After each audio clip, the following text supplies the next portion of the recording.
So welcome to another episode of Confessions of Beauty Bosses.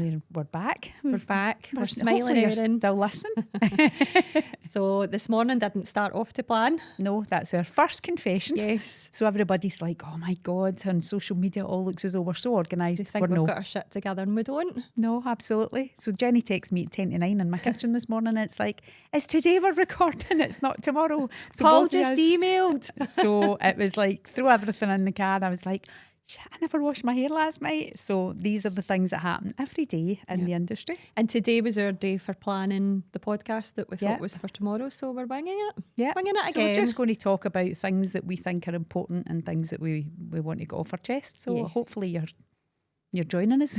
So Kate's just back from a lovely holiday, well rested. Yes, absolutely. We just had a conversation there about social media and how it was so nice to be off it for a week. Switch off. yeah. Absolutely. Not have my device on. I took my phone with me, obviously, in case I needed to do anything. But because we've got that lovely benefit of having each other, when one of us on holiday, the other one gets to switch off. Yeah. Because I'm sure there's a lot of beauty bosses out there that don't. That don't. Yeah. They're on their own. When they Yeah. go on holiday, they're still managing things. They're dealing with phone calls. Self-employed. When I was Yeah. self-employed, I remember being on my honeymoon and having my diary with me and answering inquiries on my honeymoon because you're terrified of letting that client You go didn't in want case that they go client somewhere, to go somewhere else and then they like them. Yeah. I think we had a lot of that after like things that have happened with the work with the place being closed or whatever. Our biggest fear was that our clients would go to somebody else Yeah. just to tide them over because we were closed and never come back. Mm-hmm. And it didn't It happen. didn't happen. That's it. And obviously back then it was paper diaries. Now we've got great Yeah. systems in place that Yeah. even if you're away on holiday, people can still book in when you're Yeah. back. So make Yeah. use of it. I think we're going to do a wee episode on that Yep. in a couple of weeks' time, talking about Yeah. booking systems and how they've really changed the industry. But there's still a lot of people out there on paper diaries because they've got a fear of them. Yeah. And we did have a fear of them as well. I know. Anyway, today we're going to go over some of our questions that were DM'd in. Yeah. So that is exciting. That was nice. I know. If people Kate are came back listening, and I told her people were listening. people are actually listening. You got So- a lovely wee shout out as well, didn't Yeah, you? we did. We got a lovely wee shout out from a girl I used to go to uni with. And she said it was lovely to hear the podcast because she does lecturing part-time and she has her own salon, and because she is the boss and she's not got any business partners or anything, it's just nice to hear something relatable. Oh, that's So nice. that was isn't nice it? to hear. I know. So I think a lot of the DMs that we've pretty much had in the past week is more about like the day-to-day running of a salon, the feeling of charging your worth, Yeah. and also how do you deal with deposits, no-shows, these kind of aspects. So And finding your customer as well. That leads Yeah. on from that, knowing your worth. Yep. If that customer's not your customer because they don't want to pay your price, they're not your customer, if you know Yeah. what I mean. And it's we've hard fallen letting into them that. go. So when we we did. first opened up, we very much underpriced ourselves, considering the size of premises we had. We're promoting the kind of 5-star customer Experience, journey yeah. experience, and we were massively undercharging. And when you undercharge, it's hard to put your prices up. I know. Whereas if you go in a wee bit higher, it's Yeah. easier to bring them down ever so slightly. And it's not to compare. yeah. We found ourselves, our first project probably was looking at everybody round about us to see what they were charging. Well, that's what they ask you to do in business Aye, plans, isn't so they it? So do. you're structured that way of Yep. market research, what's everybody else charging, Yep. and not actually looking at what your premises hold, what's your Mm-hmm. ethics, what do you want your customer journey to look Yep. like. That's where you need to charge accordingly. And most importantly, how much money do you need to make every week to pay your bills? yeah, And our have size a of wage? premises could be very different to someone that's maybe a Absolutely. sole trader. So you can't just take into account what you're charging that one person because you think that's reasonable compared to the girl up the road. If what you're charging that person doesn't make enough to pay your staff every month, your rent, your rates, your everything that you've got to pay, there's no point in doing it. It's like there's no bigger fool than a busy fool, or Yeah. whatever. And we're So- all in it to make money, let's Of course face we it. are. It's, you're doing something that you're passionate about, but you need to earn a crust as well. So Again, in this industry, people look at social media and think, oh, she's making a fortune. She's got a nice car. She Yeah. goes on holiday. Half the time, that's probably we're probably paying ourselves less than minimum wage sometimes. There's months where you do get a good wee lift and you've done well that month and you can take a wee bit extra. Yep. But there's all those many, many months when we started, we didn't have a wage for a long, long time. No. So again, don't look in people's life because they're either up to their eyeballs in debt, their car's on hock, their mortgage is overdue or whatever, or they've got a supportive husband or a family who's got a wee bit of money or whatever. So it's not that illusion of that we're making a million being beauty bosses, because everyone out there in the industry's going, absolutely. So let's give some guidance on our kind of pricing structure in comparison to others as well. So we when we had the fire, we kind of revamped what we do. Yep. So all of our treatments is bespoke because we think that's important for the customer journey. To get what they need rather than what we think's the treatment for so them. rather than a bog standard massage, so you're either having a hot stones, you're having this, we blend what they need for their key concerns. So we've basically, people pay for time now rather than a treatment. So yes, they book a massage, but that hour and 10 minutes is theirs to utilise how them and the therapist think sees fit. And that block of time has to calculate down to everything that's chargeable in that hour. For your costs. So we're what, 75 for a full body. An hour and 10 minutes.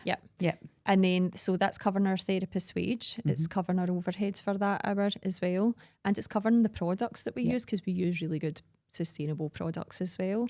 So, and in amongst that time, some products will cost you more because there's some products you need more expensive oils, or our CBD massage, we need the balm, which is more expensive because it's all organic. And, you know, so everything that costs you money, you have to take into account all these things.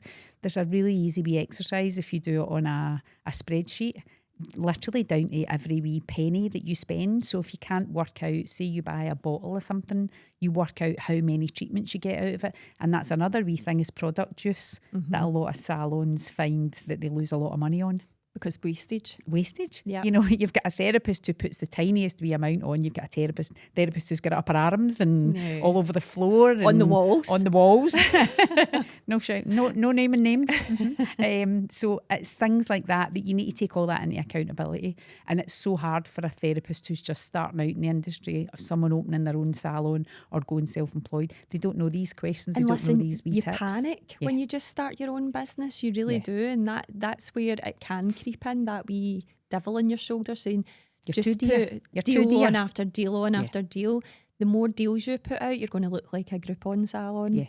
So, and you can't get back from that because they'll never pay the full price, because they'll always wait for the deal. Because it's a thing we've never ever done. It was so tempting when we had quiet space in our diary to look at it, but we always had to say, let's stand our ground, and that was really hard. So what we did was we started a thing called Pick of the Month. So the pick of the month is a massage or a procedure that we do in the salon that's maybe not one of our most popular treatments, but people are interested in trying it, but they maybe don't want to spend that full amount. So we do the procedure at a discounted price, but it's only for a month. So people who are interested in it can try it.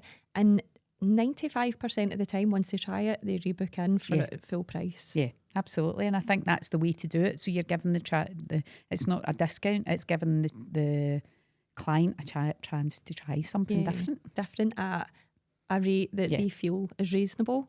And then you're making money off of the future bookings, because they're going to book in full price treatments. Absolutely. So pricing, know your worth. Don't price it on the qualifications you have, how long you've been in the industry, how much work and effort you've put into your continuous professional development, how much time you spend with your client.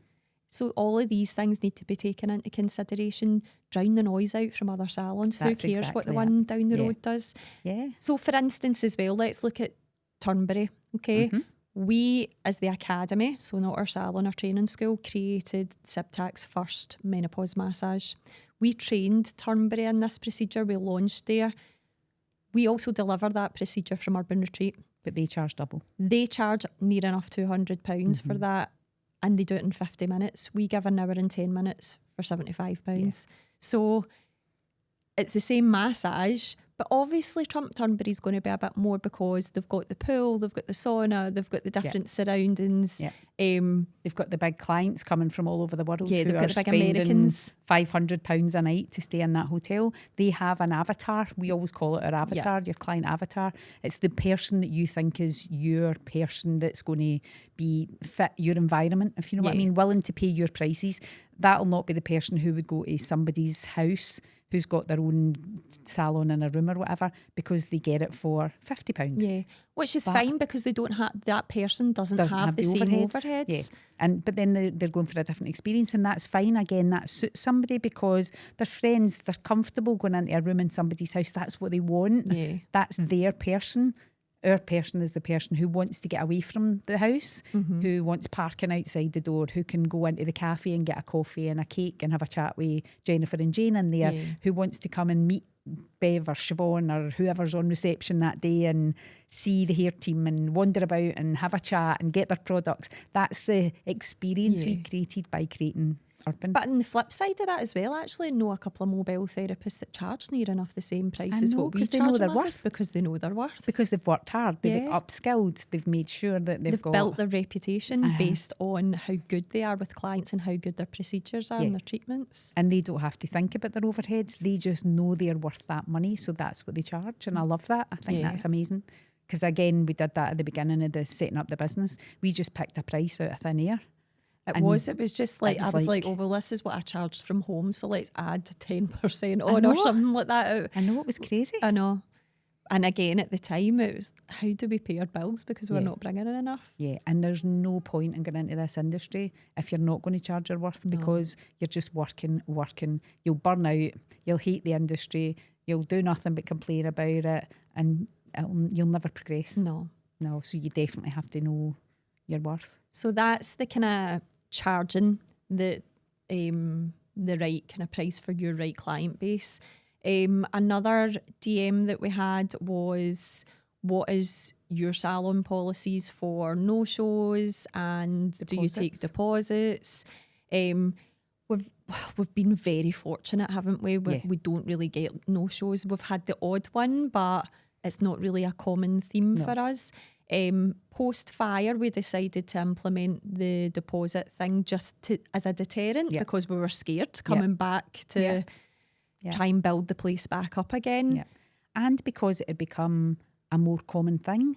We were looking round about us at other places and the everybody amount was of doing local it. salons that we're friends with that DM'd us when we announced it, they're like, we've been doing this for years. I can't believe you're just instilling this. I know, because again, they value their time and that's what it is. It's not that we're wanting the money up front.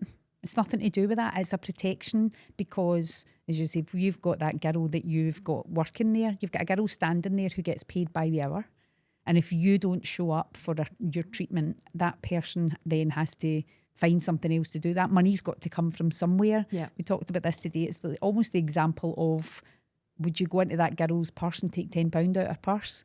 But by no showing, you're probably doing the same kind of thing. Because if she's self-employed, 100%, she doesn't get paid. But as a business, if we have to pay that employee to be there every day, that's a cost for us as a business. You know, whether you come in or not, I've still got to put the lights on. I've still got to pay council tax or domestic rates or whatever. I've got to pay, just the landlord to maintain the building.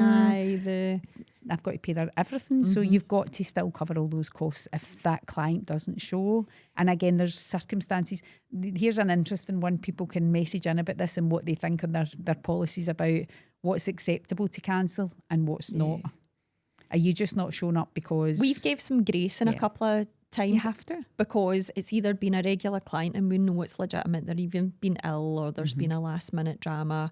That's absolutely fine. Of course, we're not going to charge for that. But if it's a brand new client or if it's a repeat person, who does then it regularly, we need to cover our own costs. And it's a shame you have to do it for all clients because we know a lot of our regular clients wouldn't do it. They're very familiar with our cancellation policy. And if they did do it and just plain forgot, they would phone up and say, I'm really sorry, I forgot, charge my account because I know about your cancellation policy and it's my fault because they're being reasonable. But the amount of clients that just don't show up for appointments and don't even give you the grace of phoning you. Or they turn up half an hour late, Yeah. there's 15 minutes left of their appointment, you can't physically do their appointment, Yep. and they're miffed that they get charged. They get charged for their appointment. I know. And our system sends out reminders the Yep. day before. They send out confirmations with the times on it. Paul's like, that's a laugh because you nearly missed us today. But we would have paid Paul. I know, exactly. We would have paid Paul for today because we didn't show up. So that's the basis. You gave a good example about the cinema this morning. Yes, I was watching a TikTok, as I do, because I go down that rabbit hole, and there was someone on it talking about it, and she said, do you know, if you booked the cinema with your family to go and see a film, say on the Friday, and it was a beautiful day outside and you didn't want to miss the nice weather, you're not going to phone up Odeon and say, it's a nice day outside, so can I get my money back? It's the same thing for us. I don't know what it is about the hair and beauty industry that people think it's acceptable that if they get a better offer, they can just cancel their appointment last minute. My dentist would charge me if I didn't show up for my appointment. But see, if that happened, a lot of people wouldn't question a dentist doing it, so I don't know why they question the hair and beauty industry. I know, they just think it's unacceptable. It's almost like we're a lesser trade. Yeah. It doesn't matter. Yeah. Well, we're trying to make a living too. And our time's valuable. Yeah, and these costs have impacts in everything. Like, again, as I say, we don't get repeat offenders. We're very lucky we don't often get it, but I know of salons that do. Yeah. And Must be tough. the financial impact that has on them is huge. It impacts everything down to maybe not being able to afford to buy products in that week, or they Not were pay their thinking staff. about putting their staff's wages up or giving them a wee bonus. Can't, because that's happened. Or they might have to let a member of staff go. It's the But then they let that detrimental member of staff impact. go, then their other clients can't get appointments because there's not enough space. So that they maybe had 4 members of staff, they're down to 3, so they're busy. But that 4th person was the extra. You know, that wee bit extra that wee gave bit them of the bonuses surplus. or whatever, because for every member of staff brings you in X amount of extra to cover all your costs and things. So that wee one, and that person's then lost a job. Yeah. You know, so then they're floating about the industry again, trying to find something else where they've maybe loved where they work. But I'm really sorry, I'm going to have to let you go this month because we've had too many no-shows or white space in the diary or whatever. We had someone phone in a couple of weeks ago, just randomly, they had an appointment. And they were like, oh, I can't make my appointment in an hour's time. We're like, no problem, but you know it's in your T's and C's that if you don't come within the 24-hour period or cancel, then you You'll get be paid. charged. They turned up for their appointment. Didn't even hung up, didn't even say anything. Turned They up for their literally hung up. appointment because they Aye. had to pay. Aye. So they came in. So it just shows that it's that, doesn't matter. It's just my nails or just my toenails or whatever. You know, it's just that whole dismissive. And that's count. my frustration with this industry because it's constantly the misconception that we're dumb, we're the lesser important. trade, we're not important, we're not academic. It's not needed. I'll just book in another day. Whereas Or I'll book self-care is somewhere else, massively or- needed these days. It used to be a day when I started in the industry, it was a treat. People would save up for a treatment. Yeah. It's part of people's self-care now. They do it. We've got clients that are constantly in. Loyal. For everything. Absolutely I know, loyal. we've got some amazing clients. The thing you were saying there about you wouldn't phone up Odeon and ask for your money back because it was a nice day on the Friday. It's like if somebody gave you a next Christmas voucher, you know, a gift card for Christmas. We get and that it quite a runs bit, out- actually, gift vouchers. It runs out in 6 months. You wouldn't go into next with your gift card and say this ran out 3 months ago, because sometimes you get clients it's like 6 months to a year. Oh, I just found this in my drawer. And Can I use again, it? if it's regular clients or if something's happened, we can Aye. give grace They've for a been in couple hospital of weeks or- up to a month. But as you just said, fire last year, we extended all them our all vouchers. by 6 months because Under the circumstances, we should have just been like, I'm sorry. but we we extended didn't. them. But now that we're open back up, we're still getting people that it's like, oh, it expired 2 months ago, and we're like, well, I know. You wouldn't go to M&S, you wouldn't go to Next, you wouldn't go to any of the big industries with a gift card that was out of date. The minute they tapped that in their machine, they would go, it's "That's declined, it's out of date. Sorry. And again, it's back to that one. You wouldn't challenge the girl behind the desk at Next. No. So why challenge the Yeah, receptionist on the and phone? The phone. Aye. No. When we put it on everything, the minute you book the appointment, we send you an appointment notification, and in big letters at the bottom of it is, please acknowledge your cancellation policy, or... And I suppose the growth in us within time is if you're going to lose clients out it, well, they're not the right clients for us. Yeah, they And I don't know that can feel respect you. uncomfortable Yeah. for some people, but it's knowing the boundaries with clients as Yeah. well, and them having respect for us as well. Yeah. Yeah, and it's hard because you don't want to lose any clients, but course you don't. sometimes, especially if it's, as you say, you sometimes get repeat offenders or whatever, you just have to say, we get really anxious about if a client goes to somebody else. It's not, we're not annoyed, we're more, what did we not do right? Yeah. Why did they go there? Sometimes it is price, it's affordability, Exactly. or they've Their just circumstances have changed. or again that person's their person. You know, all those kind of Exactly. things. There is genuine reasons, but we always love to know if a client goes, why? Just you know, Yeah. what's the feedback? Just from being on holiday there, you know, you get feedback. When you book like an apartment or Yep. an Airbnb, and they always ask for feedback, and it gives you the option now. It used to be you could write a review, and now gives you a review, and then it gives you an option to do a review for the property owner, like privately, Yeah. almost their wee Yeah, bit of yeah. feedback. And I always give a wee tiny bit of feedback. We love this, this, and this, and because of what I like, that wee bit wasn't as what I expected, or it didn't read like that in your description or whatever. So that's always good feedback. Yeah, And but it's we- not plastered all over social But I would media. never do or that to Google somebody on reviews. social media or Google. That's probably something we should lead on to as well. We've had that, haven't we? Mm-hmm. Someone left us, was it a 1-star review Mm-hmm. or something? That's not a common, we are lucky we get pretty much 5 stars, 4 or 5 stars. Yeah. So we're always like, right, we need to figure out what's happened here. Has there been something that's went wrong in the salon? Yeah. And it's silly things sometimes. The odd time it's something that actually needs to be addressed within the salon, but it's that whole instant slaughtering you on social media or giving you a bad Google review that you can't take back. Think about the impact that's having in the business. Do you know what to do if you're unhappy about something? Give us some grace and reach out first. Yeah. If it's not managed within your expectations, go and Google review. Yeah. Because 9 times out of 10, the business owner or the managers don't know that this has happened and they can't resolve it for you.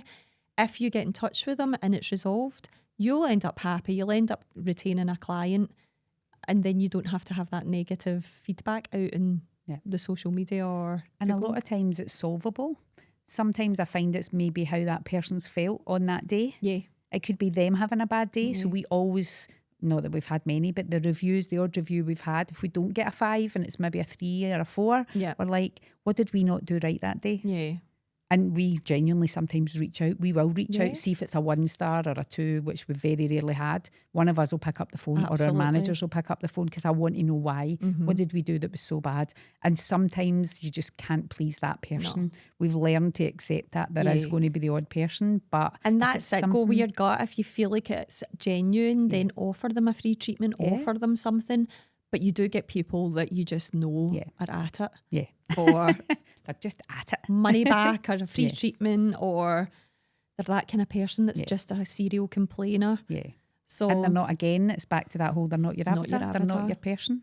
So just let them go to somebody else and do that. Don't kill yourself with trying to keep every single client. you can never keep everybody happy.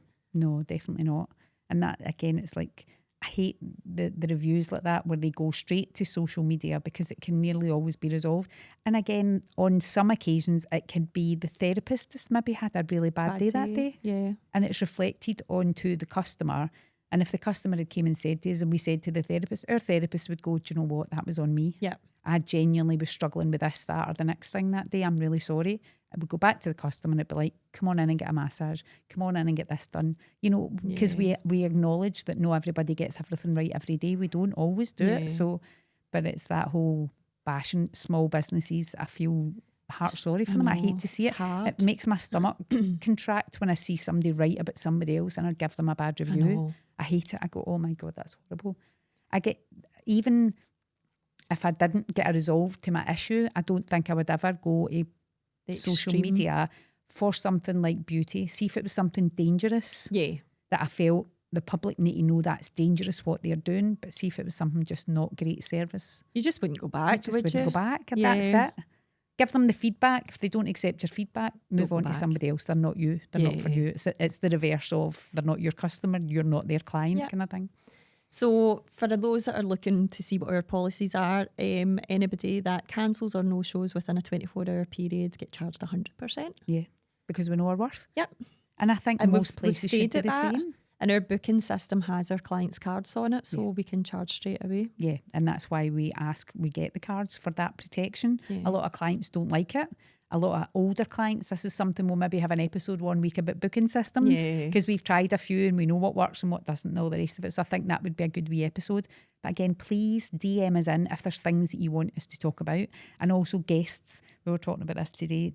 Who would you like to see? Who would you like the third chair in our wee podcast If you studio watch to us be? in social and you've seen a couple of people come in and out of the salon, if there's We've someone got a couple in particular, mind. Yeah. But it would be interesting to know that if there's anybody that you would like to hear from. What are you struggling with in your industry, in the industry just now? Is it, well, we don't want to bore you all with finance, but anything Well, like one that? of the DMs was Social media? a top tip in business as well for regular income. So we started a VIP program, I don't know, 4 many years ago now. 4, I think, maybe. It started off, we trialled it at £50 a month, and they would receive £65 worth of treatment. So we were being overly generous, Yeah. but we wanted to see how it went.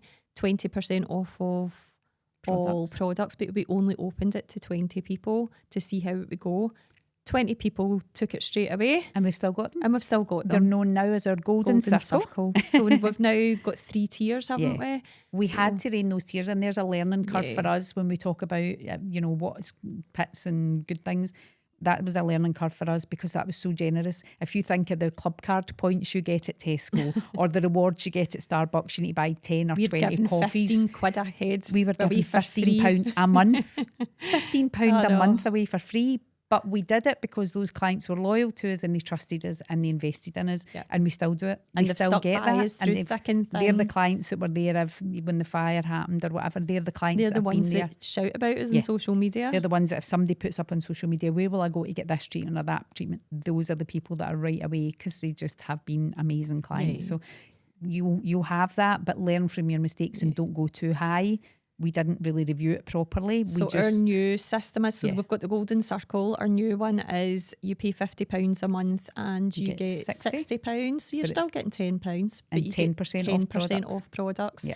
And then we've got a platinum VIP, which we've got way more than we expected, which is amazing. A lot of our golden circles I've went up to our levelled up. platinums. So that's £100 a month they signed up to, and they get £120 worth of treatments, and they get 25% off products, and they get to know like any wee secrets we're about Yeah. to reveal early, or if we're trialing a new treatment, they'll get to come in and model Model it, for etc. So, and we'll And have they get- VIP evenings and Yeah. stuff as well. So And like if we've got Christmas events and summer events coming, they get a notification first about buying Yeah. their tickets and so things. our premises can only hold 100 people. Yeah.